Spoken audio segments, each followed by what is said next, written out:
Good morning সবাইকে। আর আমরা এখন বাড়ি যাচ্ছি।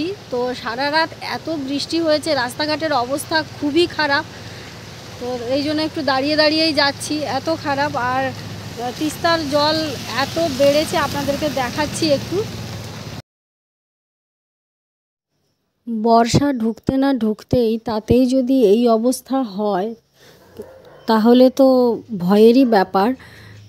তার কারণ এখনও বর্ষা অনেক বাকি, মানে বর্ষাকালটা অনেকটাই বাকি।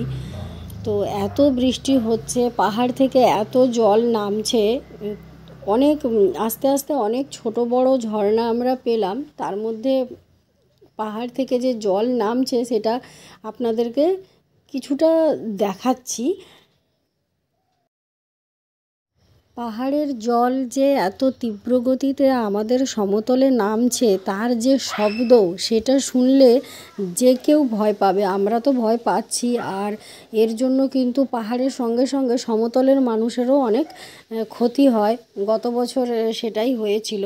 তো আপনাদের সঙ্গে সেটা একটু শেয়ার করছি। দেখুন জলের এত শব্দ, মানে যে কেউ শুনেই ভয় পাবে।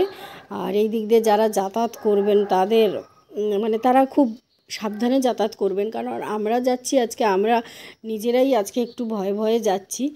তো দেখুন তাহলে।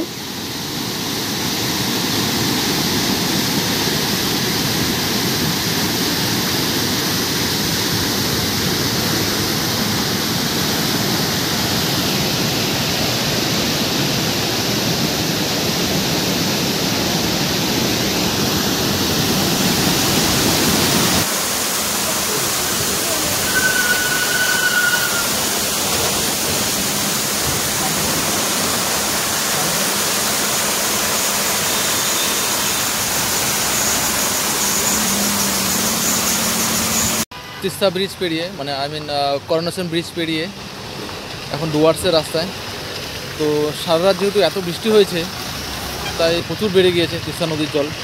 তাছাড়া আপনার সোশ্যাল মিডিয়ায় দেখতেই পাচ্ছেন যে যে তিস্তা বাজার আছে সেখানকার অবস্থা কীরকম খারাপ হয়ে গিয়েছে। তো আপনাদের সঙ্গে তিস্তার জলটা একটু শেয়ার কর। সকলের কাছে একটাই রিকোয়েস্ট করব যে সিকিমে যে এত বড় দুর্যোগ হচ্ছে, বা পুরো বর্ষাকালটা এখনও পড়ে আছে, তো হয়তো ক্ষয়ক্ষতির পরিমাণ আরও বাড়বে। তো সবাই প্রার্থনা করবেন আর সিকিমের মানুষের জনসাধারণের পাশে থাকার চেষ্টা করবেন, এটাই আমার রিকোয়েস্ট। এখনও পুরো বর্ষাকালটা বাকি। তো আমার মনে হয় এখনও অনেক ক্ষয়ক্ষতির পরিমাণ বাড়তে পারে, যেহেতু বর্ষাকালটা এখনও পুরোটাই বাকি আছে। তো সবাই সাবধানে থাকবেন।